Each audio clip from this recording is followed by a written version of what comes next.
Respected Professor Srivastav, the lights can be on, I don't need any PPT. Respected Professor Srivastav, Professor Rumi Dev, Professor Rao, esteemed colleagues and dear students. When I received an invitation from the Institute of Amity, I was told that you must speak on the relevance of anthropology in the contemporary life.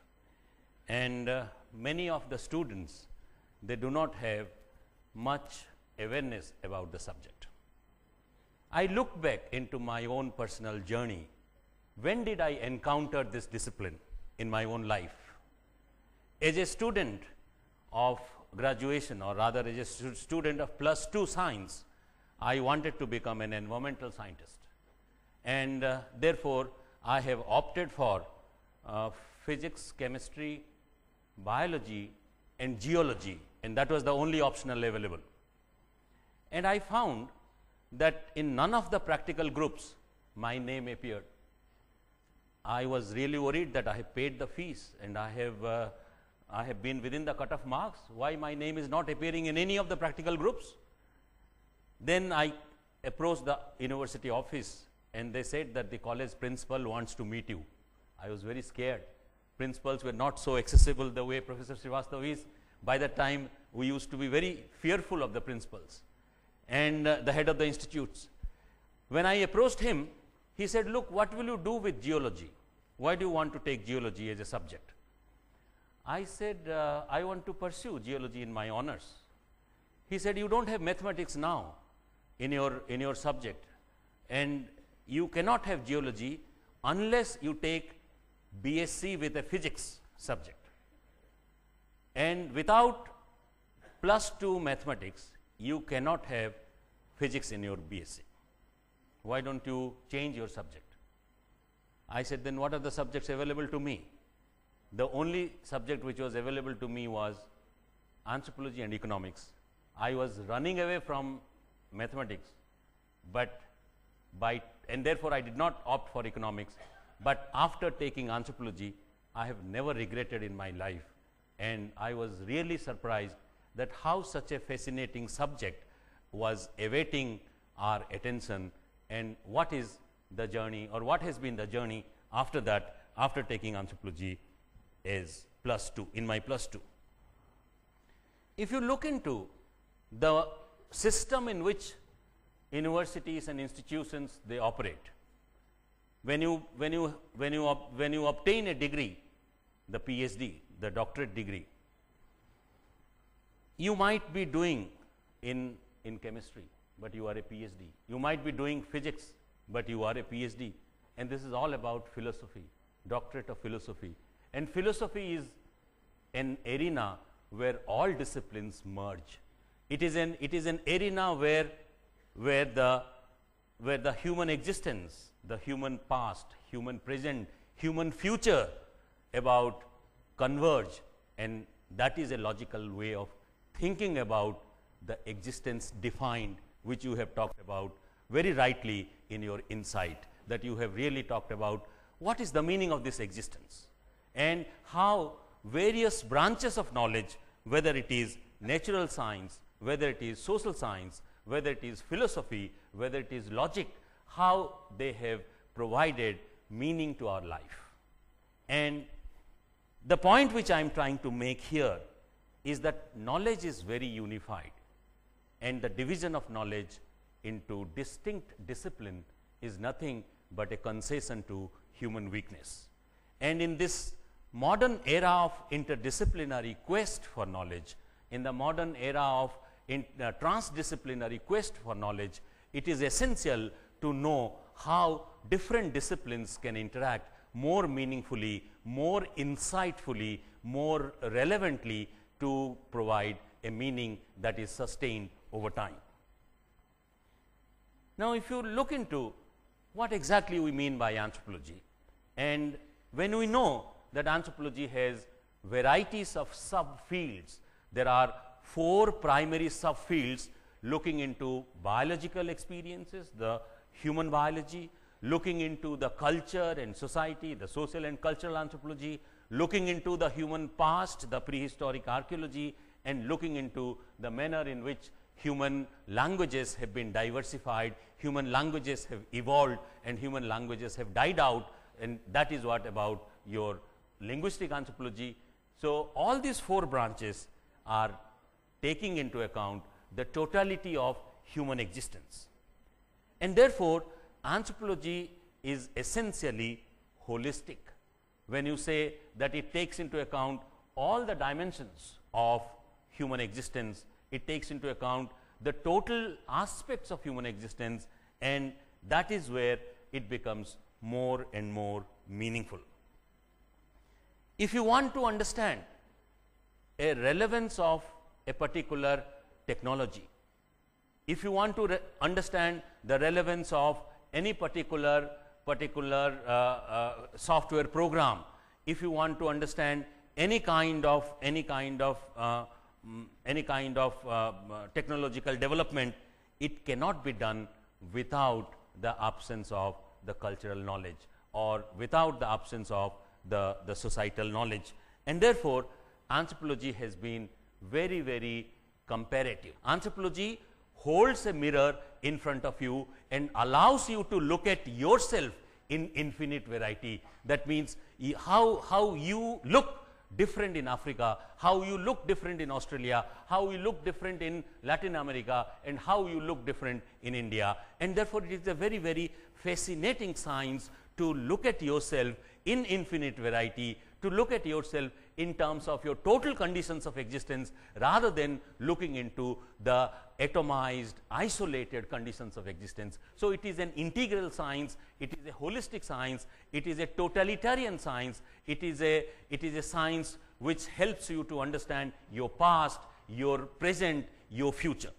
Now, if you define anthropology in such a manner, what exactly you are planning to look at? Is there a method of studying it? Because as a student of science, we always believe in method. There has to be a particular method of doing it.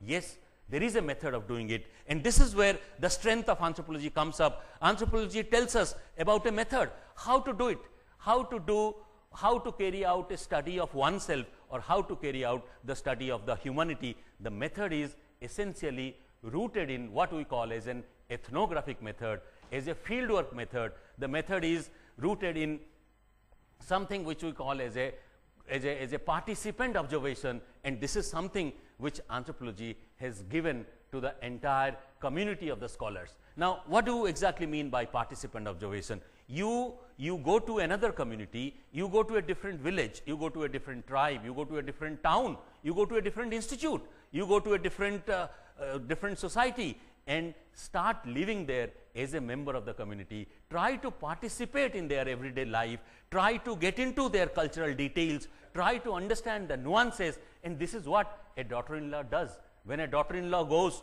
to the marital home after marriage, she enters into their family through a gradual way of getting immersed into the culture of the family, into the culture of the community, and that is also a technique which you develop over a period of time by being there. But here is a subject which tells you how to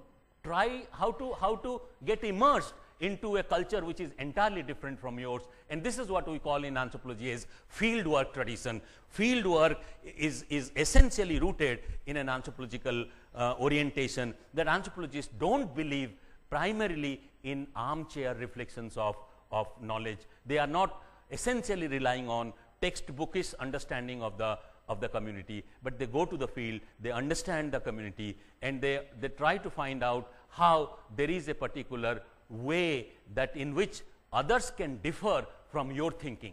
Your perspective is not the only perspective. Your perspective on a particular phenomena is one of the perspectives out of several, and there could be an alternative viewpoint. So, what are those alternative viewpoints? You have to find out those alternative viewpoints through a method which we have developed as participant observation, through a method which we call as a field work, through a method which we call as an ethnographic method. And in this ethnographic method, we try to bring out how the cultures change, how the societies change, how the societies get connected to a larger universe, and therefore, this is one of the important areas of anthropological inquiry. Now, when you look into little more closely into the subject, I have tried to define it that it is something which helps you to study yourself in infinite variety. But at the same time, anthropology also helps you to understand the other culture. It helps you to understand the other's point of view. It is very important to have an understanding of the cosmology. You might ask, is culture something to do with art, aesthetics? Has it got something to do with fashion? Has it got something to do with high profile lifestyle? Certainly not. Culture is what you are. Your very fact of being is your culture, and that is what we distinguish between culture and civilization. When we say what is civilization and what is culture, civilization is what we have, what we possess, but culture is what we are, what we are. Civilization is to have, culture is to be.